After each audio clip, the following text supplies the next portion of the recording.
noche tenemos el gusto de tener con nosotros a Juan Marcos Weinstein, doctor en diagnóstico por imágenes, y nos va a hablar de intervencionismo guiado por tomografía.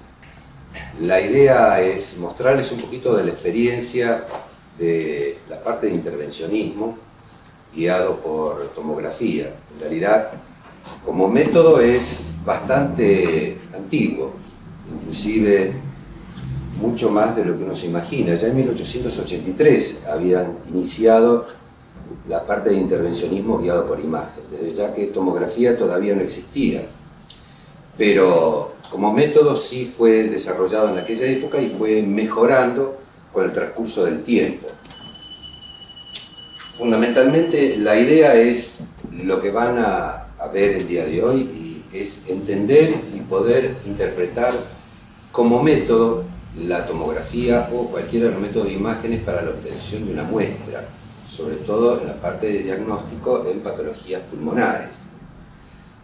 Fundamentalmente, ¿qué es la biopsia guiada por tomografía o la biopsia pulmonar guiada por tomografía? En realidad es la inserción de una aguja guiada para obtener una muestra de tejido que permita determinar la presencia o ausencia de alguna patología. La idea, y lo que vamos a tratar de ver el día de hoy, es las características y el tipo de agujas que nosotros podemos llegar a utilizar, dependiendo fundamentalmente de la imagen que nosotros vamos a obtener por muchos de los métodos de diagnóstico. En realidad, una biopsia de pulmón puede ser efectuada con radiología, también puede ser hecha por eco, como también puede ser hecha por resonancia o por tomografía computada. O sea, en realidad, la mayoría de los métodos de imágenes nos van a permitir poder obtener imágenes o poder obtener una muestra para realizar el procedimiento. Fundamentalmente es un procedimiento sencillo, es rápido y es seguro y altamente efectivo para determinar lesiones si son benignas o malignas. En realidad, el avance que hemos tenido en la parte de tomografía computada ha permitido que el momento actual sea uno de los métodos de elección. Y fundamentalmente ha contribuido que se lo utilice mediante la posibilidad de los nuevos métodos de tomografía computada, como al mismo tiempo de la experiencia que vamos adquiriendo los que vamos utilizándolo como método. La utilidad de la tomografía en la obtención de tejidos fundamentalmente nos va a permitir no solo conocer las características de la estructura que vamos a biopsiar, sino que al mismo tiempo la tomografía nos va a decir el sitio exacto donde vamos a obtener la imagen, la profundidad y las características del tejido interpuesto, que en realidad van a hacer que un método como este pueda llegar a ser de utilidad para la obtención de la muestra. ¿Qué características tiene el intervencionismo? Fundamentalmente el uso de la biopsia aspirativa, como yo les decía recién, parte del año 1883 y justamente en patologías pulmonares. Ha sido justamente a esta altura la experiencia y la habilidad de los que hemos decidido utilizarlo como método de obtención que ha mejorado las características particulares. Pero no ha sido solo eso. Ha sido ayudado fundamentalmente por la mejoría en las características técnicas de los equipos, la mejoría en la obtención de agujas con mayor posibilidad de corte y al mismo tiempo tener dimensiones diferentes y características particulares. En realidad, todo ese entorno ha hecho que como método sea aún más efectivo, a tal punto que podemos considerar en este momento que la certeza en la obtención de imágenes y en la obtención de muestras están cerca al 97%. Algo puntual que quisiera referir, que en realidad la obtención de la muestra, además de ser hace mucho tiempo y de ser muchos los especialistas que se han dedicado al intervencionismo, existe un factor importante que hace muchos años yo estuve trabajando, que es el acompañamiento en el momento de realizar la intervención del anatomopatólogo en el momento de la muestra. Hacia el año 91 ya existían muchos centros donde se realizaba intervencionismo guiado por tomografía, con el inconveniente que el hecho de no contar con el anatomopatólogo en el momento de obtener la muestra hacía que muchos pacientes volvieran a realizar nuevamente la maniobra o que las muestras fueran no significativas, o que las muestras sean no representativas, o que las muestras al mismo tiempo no podían ser valoradas como benignas o patológicas. La idea que en un momento planteamos en el Hospital Santoyani, que fue donde iniciamos esta metodología de tener el anatomopatólogo presente en el momento de realizar la biopsia, ha permitido que el paciente no vuelva, porque en realidad en el momento de efectuarse la toma, el anatomopatólogo nos va a especificar si la muestra por lo menos es positiva para lo que nosotros estamos intentando demostrar. Esto ha permitido que en realidad mejorar aún más el método de diagnóstico y al mismo tiempo darle una mano tanto a los especialistas como al paciente en sí. El proceder es fácil y de alta sensibilidad. Como yo les contaba, aproximadamente el 97% de las patologías pueden ser confirmadas en el momento que se hace la intervención. Ese 3% va a depender muchas veces del lugar exacto donde se obtiene la muestra, de las características tintoriales. En realidad tenemos que no han podido precisarse muchas veces por el lugar donde se toma la biopsia o porque en el examen en fresco muchas veces la celularidad permite dar un diagnóstico que posteriormente se puede llegar a rectificar o a confirmar. Pero en general, y creo que es bastante importante para los especialistas, el 97% de exactitud de la toma de muestra creo que es bastante efectivo. ¿De qué va a depender justamente toda esta actividad de intervencionismo? Fundamentalmente del desarrollo del instrumental, como yo les contaba hace un tiempo, que es las características de las agujas, el material con el cual se procesan las agujas, las características técnicas y clínicas, la aparatología, las características anatomopatológicas que han ido evolucionando al mismo tiempo, las técnicas citológicas de procesamiento y los métodos como la resonancia, la tomografía o la radiología. Cualquiera de estos métodos de diagnóstico pueden llegar a ser utilizados. En realidad, resonancia en este momento tiene un material especial para poder obtener estas muestras. Radiología tiene probablemente el inconveniente de la movilidad del paciente y de conocer la verdadera profundidad o muchas veces de ver las características del tejido interpuesto. En cambio, tomografía nos va a dar la exactitud correcta, las características de las lesiones estudiadas. ¿Qué indicación tiene la biopsia de pulmón guiada por tomografía computada? Los procesos neoformativos primitivos o secundarios, con una imagen previa, radiológica, tomográfica o por resonancia, o inclusive por ecografía, las cuales debemos confirmar las características si esa lesión depende de alguna de los dos grupos importantes. Descartar la existencia de procesos infecciosos, porque en realidad muchas veces imágenes nodulares o pseudonodulares que corresponden a procesos micóticos pulmonares o procesos infecciosos tienen diagnósticos diferenciales desde el punto de vista imagenológico con patologías de otros tipos. Variantes anatómicas del desarrollo, que muchas veces debemos confirmar, la presencia de drenajes de colecciones infecciosas, que el hecho de utilizar el intervencionismo nos va a permitir fundamentalmente mejor evolución del paciente, ya que no vamos a necesitar ni un medio hospitalario, ni un medio quirúrgico, al mismo tiempo vamos a bajar los costos de esta maniobra instrumental, o la colocación de catéteres de drenaje. Todo este espectro podemos realizarlo por la parte de intervención. Fundamentalmente, ¿qué ventajas tiene el método? La exactitud de la localización, porque en realidad tanto la tomografía como la resonancia van a dar el lugar exacto donde se encuentra la lesión que interesa biopsiar. Al mismo tiempo nos va a permitir ver qué estructuras hay interpuestas, con las cuales podemos nosotros movilizar o localizar de forma diferente la vía de abordaje, la exactitud de las imágenes, la versatilidad que nos va a permitir ver características particulares de esa lesión a biopsiar y fundamentalmente el ahorro del tiempo, disminuyendo los costos. ¿Por qué hago mención a esto? Porque en el momento actual, si yo tengo que alquilar un quirófano para hacer una toracotomía para obtener una muestra, el anestesista, el quirófano, el cirujano, la instrumentadora, los acompañantes y los 2 o 3 días de internación. Si nos ponemos a sacar un poquito de cálculo de costo, nos vamos a dar cuenta que si en un centro existe el tomógrafo, con lo cual ya está incluido dentro de esa institución, solo nos queda los pequeños insumos que vamos a utilizar para la maniobra instrumental. Con lo cual, eso termina siendo para el entorno y para el paciente de gran utilidad. ¿Qué preparación necesita el paciente? En realidad es muy básica, es sencilla. Básicamente el paciente tiene que venir con un ayuno. Como yo siempre les cuento a los pacientes, el ayuno debe ser un ayuno para una comida copiosa. O sea, no esperamos un guiso carrero que haya comido 2 horas antes, pero sí puede tomar té, puede tomar café, unas galletitas, no suspender la medicación, con lo cual el ayuno es tranquilo. ¿Por qué el ayuno? Fundamentalmente por los efectos vagales, tanto sea por la maniobra instrumental como por la anestesia.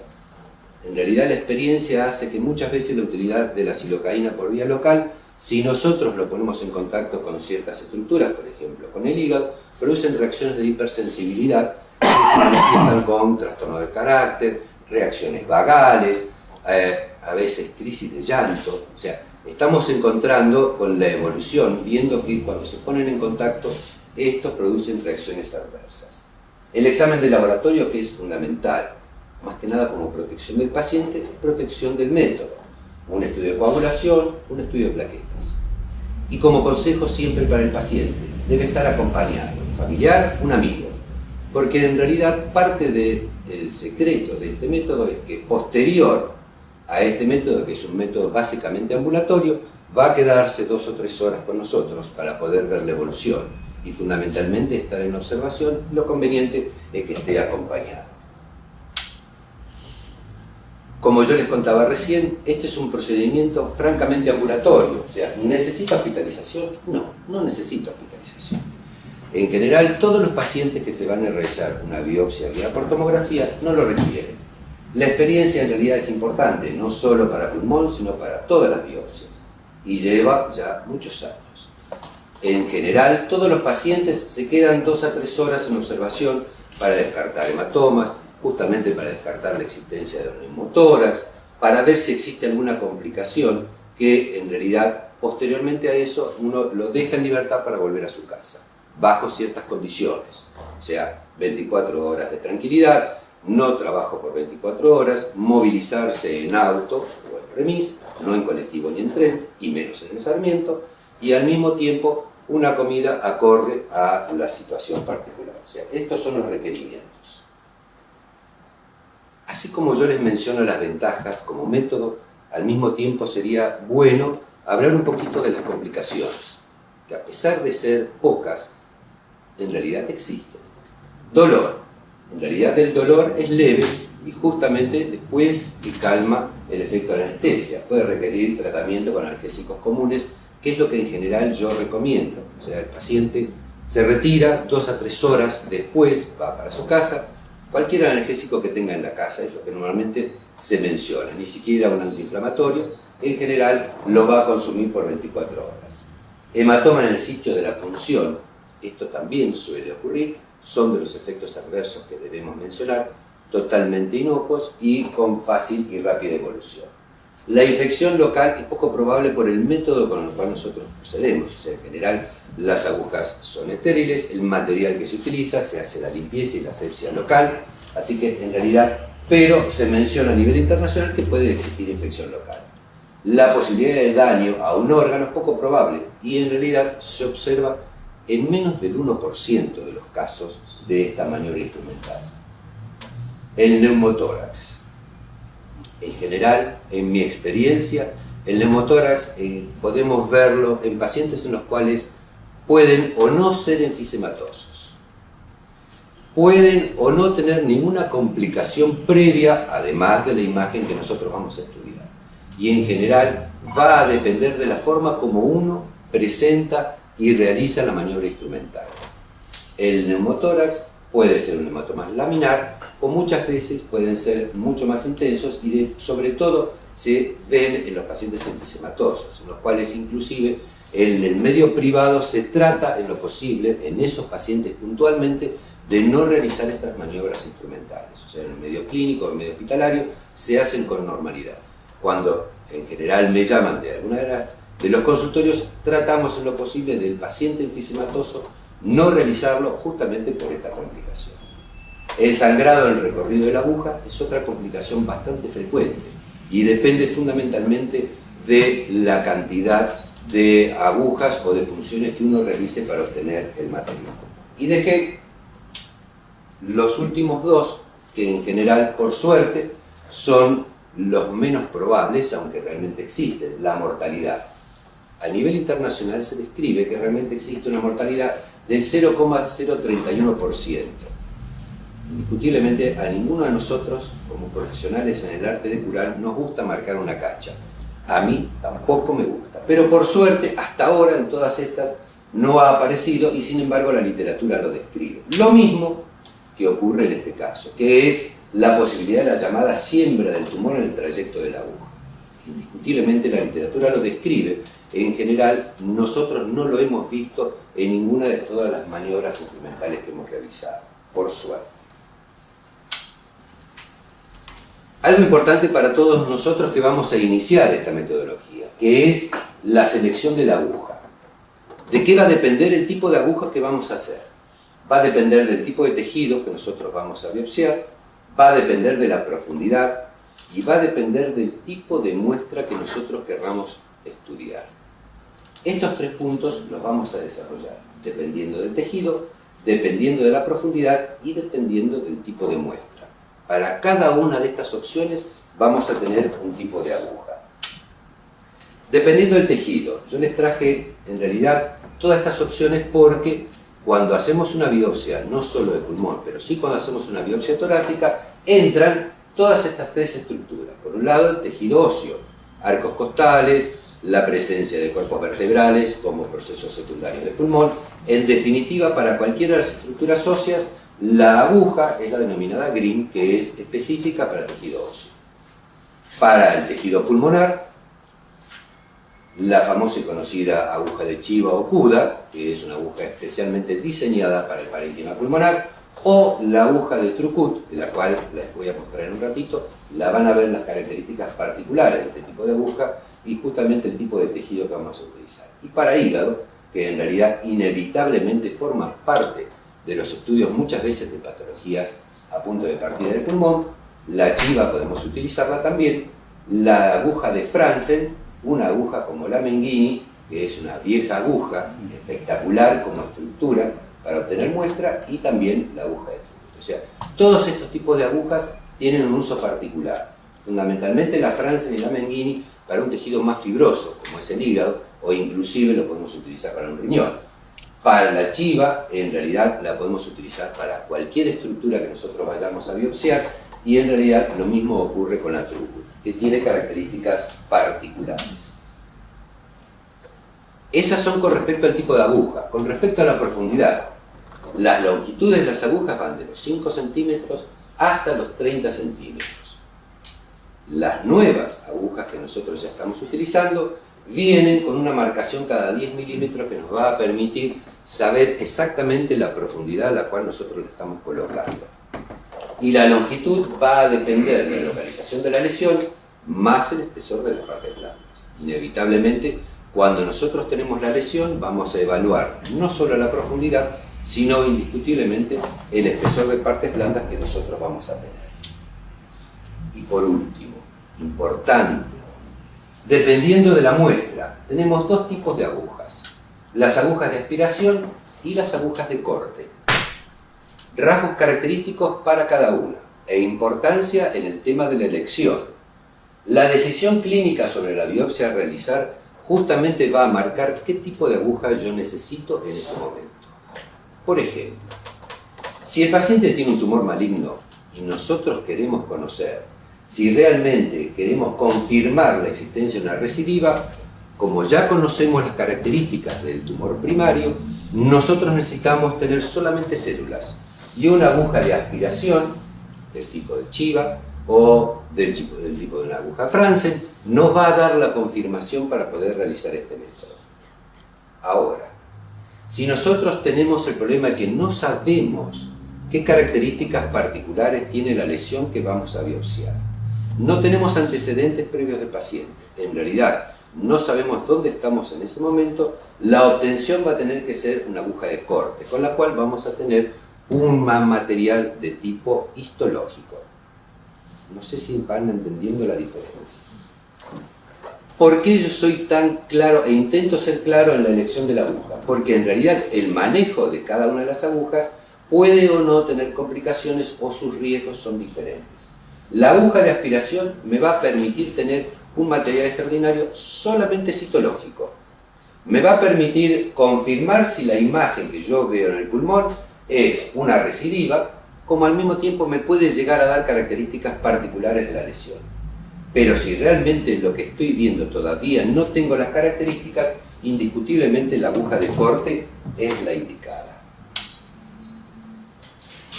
Acá ven las diferencias entre una aguja de aspiración, del tipo de una chiva, fíjense qué tipo de bisel, qué tipo de mandril, y acá tienen un tipo de aguja que se denomina aguja de corte, la comúnmente conocida como throughput, de la cual en un ratito vamos a ver cómo funciona como este material. Lo importante es que la aguja fina de aspiración es tan segura que requiere poca atención a la parte técnica. O sea, indiscutiblemente la aguja de aspiración tiene la ventaja de que ser, por un lado, con un calibre menor, por el otro lado, tener un bisel particular para poder atravesar la pleura y no producir la lesión, y al mismo tiempo poder obtener material de tipo citológico, con lo cual nosotros podemos confirmar un diagnóstico. La tasa de complicación de la aguja de corte es alta. Punto 1. Y los riesgos demasiado grandes. Los resultados citológicos de las agujas finas son adecuados para diagnosticar la casi totalidad de las alteraciones. Pero volvemos de nuevo al punto anterior. La aguja de aspiración me va a permitir confirmar características particulares, pero muchas veces no me va a dar las características propias de esa formación. La ventaja de la aguja de aspiración es sus pocos efectos adversos. Ahora tenemos muchas opciones. Tenemos opciones de longitud, de calibre, de características propias de la aguja. ¿Qué es lo que vamos a elegir? Les traje una idea para que vean el material con el cual nosotros contamos para realizar una biopsia. Calibres, formas, indiscutiblemente características particulares. De todas ellas, al mismo tiempo, los calibres van a estar acordes a los colores. Van a ser la verde de 21 gauge, que es una de las más finitas, la marrón es de 19, una más gruesita de 16, y una que en general la utilizamos para estructuras óseas, que es de 14, que yo creo que por eso viene en rojo, por el calibre. Les voy a mostrar características particulares. Le había dicho las agujas de aspiración, la tipo de chiva, que fue diseñada en realidad justamente para ver el tejido pulmonar, porque tiene un bisel apropiado para no lesionar la pleura. O sea, tenemos prácticamente la certeza que en la mayoría de los pacientes la utilidad de la chiva me va a confirmar que no vamos a producir, si todo funciona bien, neumotórax. La Franzen, fíjense qué características tiene esa punta. Ese bisel es totalmente diferente. Tiene un mandril en su interior que va a permitir entrar a un tejido, pero al mismo tiempo tiene diferentes biseles porque va a ser mucho más útil para un tejido fibroso como el hígado o como los riñones. No es para el pulmón, pero muchas veces las patologías las vamos a diagnosticar en la biopsia hepática. La aguja de Throughput ya les había mostrado, porque en realidad tiene un bisel en la parte media que va a permitir obtener un taco, como yo les decía, de tipo histológico. Así funciona la aguja de Throughput. La introducción en general puede venir o con una pistola automática, inclusive con una pistola externa. Les vuelvo a mostrar las características. El bisel no lo tiene en la punta, sino lo tiene en la parte subtercio distal. La aguja, una vez localizada la lesión, entra y en su movimiento captura un trozo de material que se lo va a llevar la aguja y que después lo va a extraer. O sea, obtenemos el material necesario para un diagnóstico no solo histológico, sino citológico. Un poco ahora lo que vamos a ver es las características de estas biopsias y ver características particulares en cuanto a la experiencia. El procedimiento. ¿Qué características tiene un método de imagen que nos va a permitir fundamentalmente localizar la lesión? tanto sea por un método radiológico o por cualquiera de los otros métodos de imagen.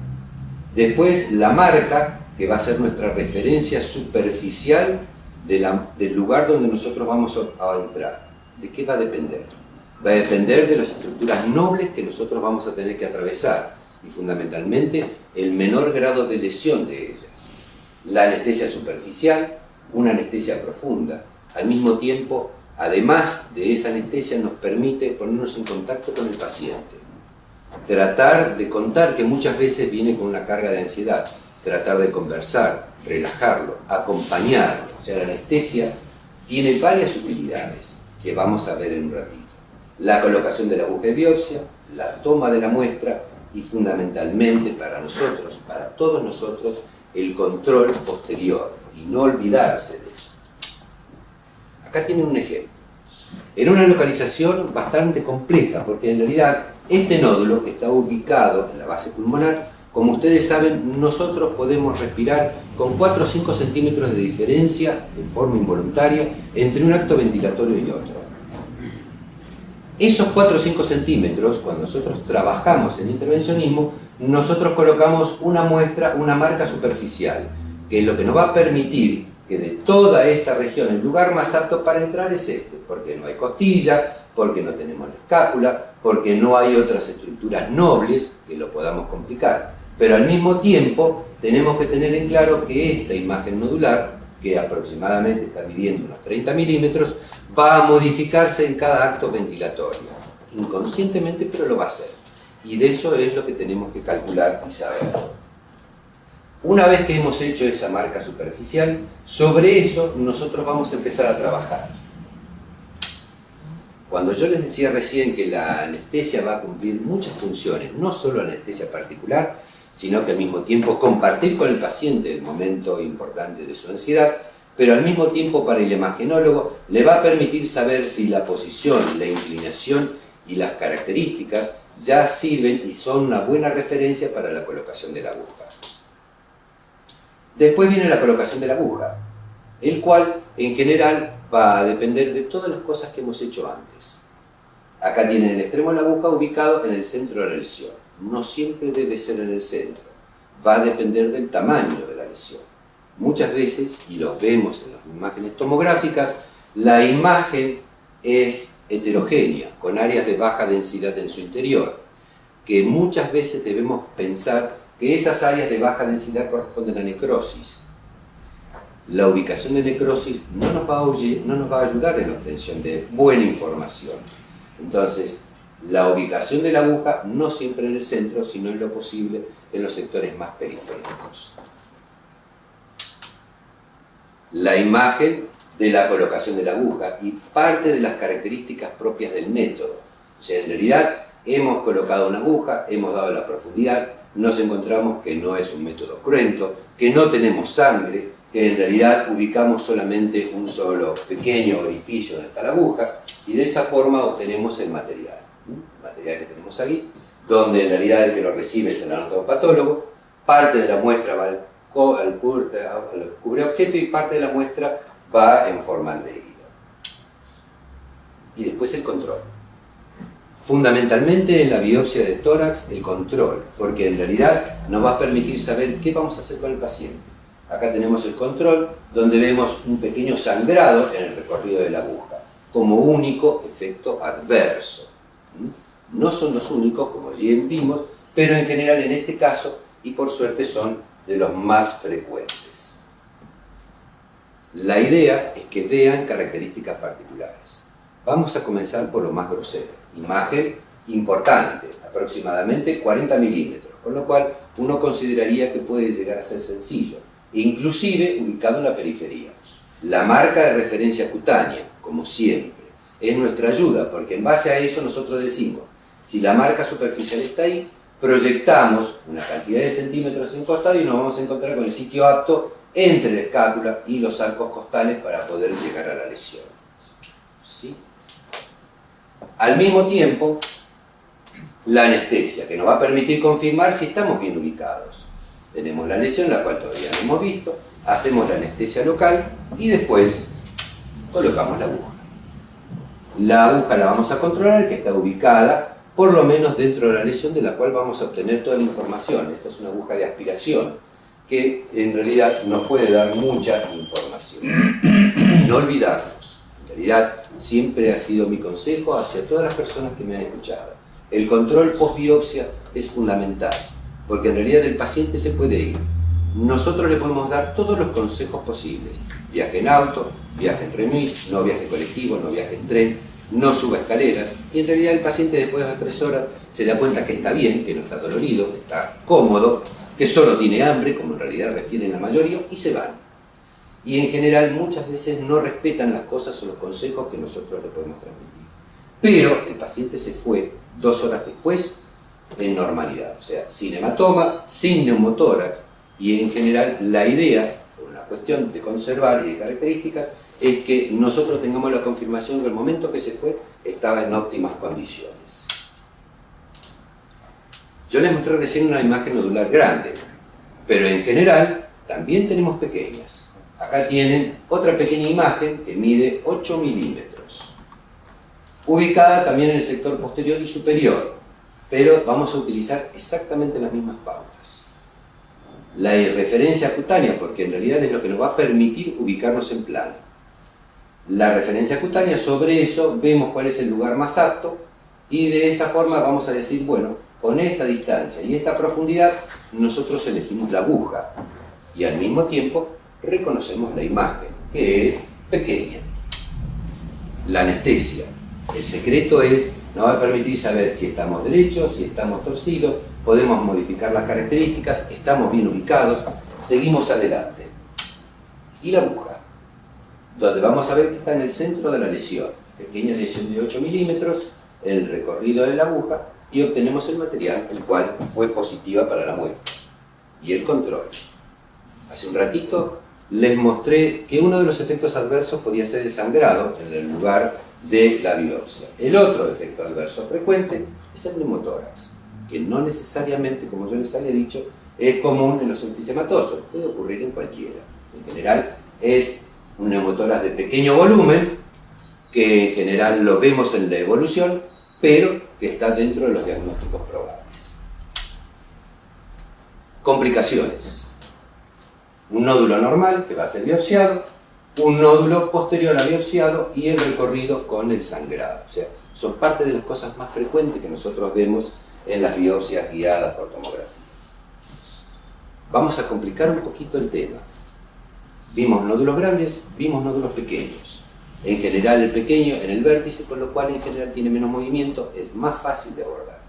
Pero para complicar un poquito el tema, vamos a poner un nódulo prácticamente en el centro del parénquima pulmonar, en la parte media, con lo cual tiene todas las influencias. Por un lado la profundidad, el espesor del parénquima interpuesto, ubicado ya más en el sector más inferior, con lo cual tiene más movimiento involuntario, y sin embargo la biopsia puede ser, si nosotros hacemos las cosas bien, nos guiamos y utilizamos todos los parámetros que hemos visto hasta ahora, la biopsia termina siendo un éxito, que es el hecho. Fundamentalmente, el éxito de la biopsia es obtener un material positivo y no producir un mal mayor al paciente. Acá tienen, nuevamente, una imagen que nosotros vamos a biopsiar, el centro de la aguja y el control. Como ustedes ven, en general, la mayoría de las complicaciones que nosotros vemos es el recorrido, o sea, el sangrado en el recorrido de la aguja, que depende fundamentalmente también de la cantidad de veces que nosotros podemos llegar a biopsiar o a tomar material en cada paciente.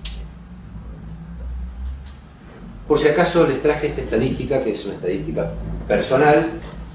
En realidad, dentro de todas las biopsias que he realizado, sobre todo de pulmón, que son ya 1088, 20 años, el diagnóstico, en realidad, las neoplasias de pulmón han sido, el 68% han sido justamente de ellas, las neumopatías inflamatorias, el 23%, el diagnóstico de metástasis pulmonares en el 5,20% de las biopsias que he realizado. He biopsiado algunas micosis, el 1,39 en 22 casos. Como yo les contaba al principio, hubo biopsias en las cuales no se pudo precisar qué tipo de material se obtenía, fundamentalmente por la necrosis o por las características tintoriales de la muestra, Y en realidad hemos obtenido una serie de diagnósticos diferenciales en 35, o sea, en 2,2.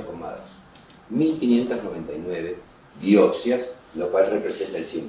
Como ustedes verán, en realidad los pedidos estuvieron bien hechos, porque en general el 68% de los pedidos correspondían a confirmación de neoplasias pulmonares y el 23% correspondían a neumopatía, que es muy importante, fundamentalmente por el colega, porque en realidad el diagnóstico presuntivo estaba bien hecho.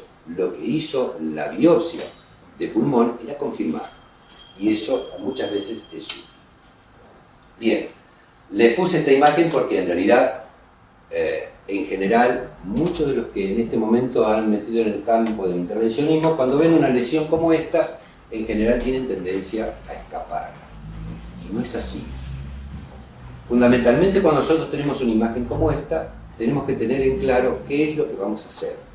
Elegir el lugar más apropiado para entrar, donde no vamos a producir un mal peor, ver qué estructuras nobles no tenemos que tocar y saber hasta dónde podemos extendernos.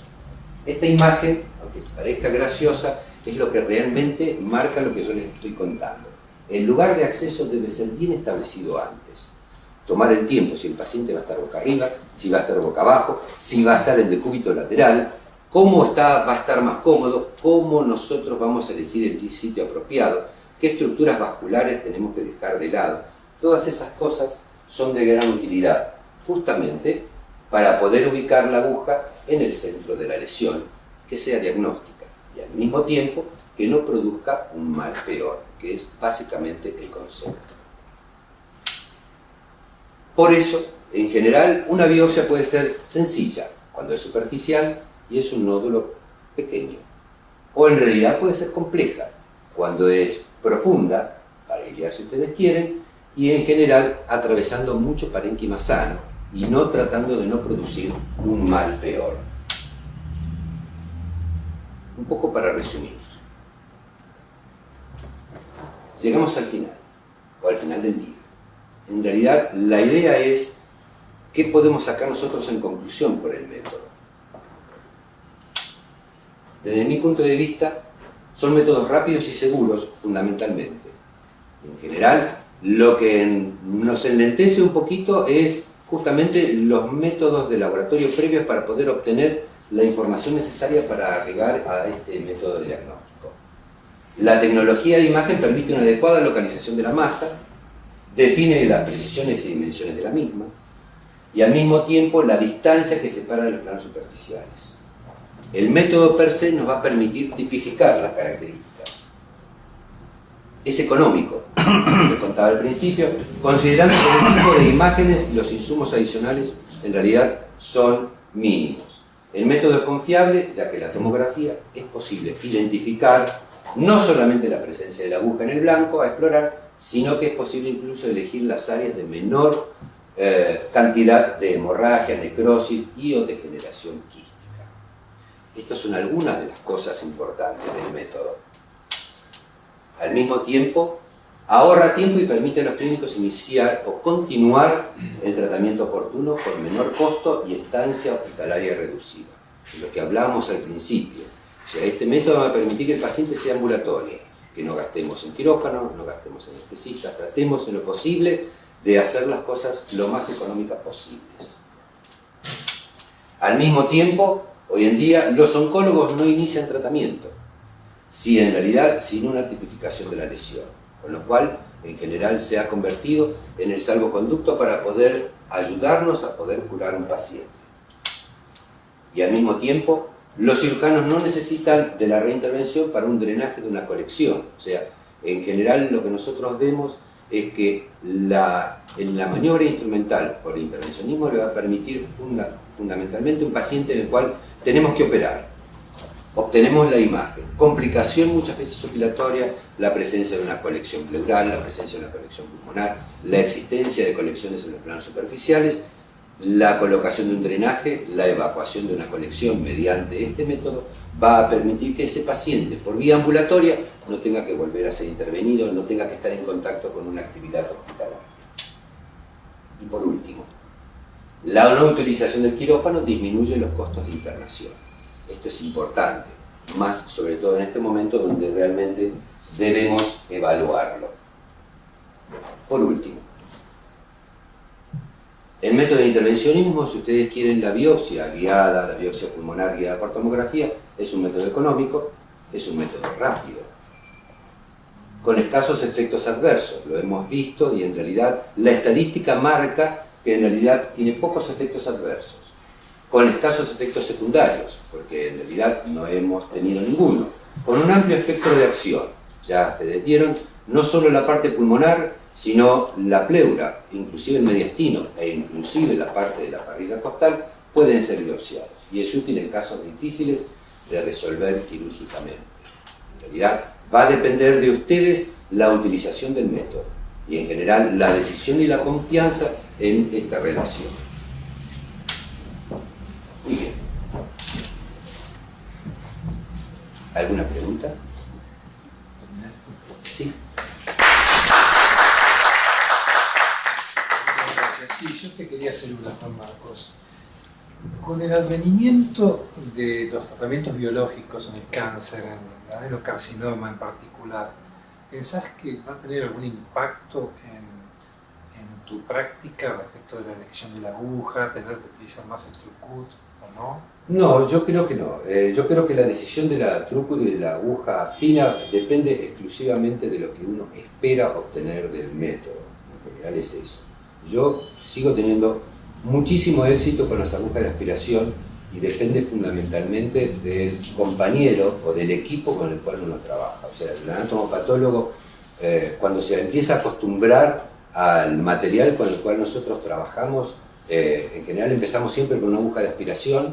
Si él está conforme y está tranquilo que la muestra para él es significativa para poder obtener toda la información, nos quedamos en aspiración. Si en el momento del cual, por eso en general se hace 1, 2 o 3 muestras, si él no está satisfecho, pasamos a otro tipo de calibre o a otro tipo de aguja. O sea, en general, vuelvo a lo mismo, es un equipo en el cual cada uno realiza su parte, cada uno tiene una parte importante. Y yo creo que desde el punto de vista del tratamiento biológico no modifica el tipo de aguja. Creo que va a depender exclusivamente de lo que uno espera obtener indiscutiblemente por el método. Yo lo preguntaba porque lo que observo es que los oncólogos están muy exigentes en, antes de iniciar su primera serie de quimioterapia, tener un material de inmunomarcación para una segunda elección. Sí. Y uno viéndote...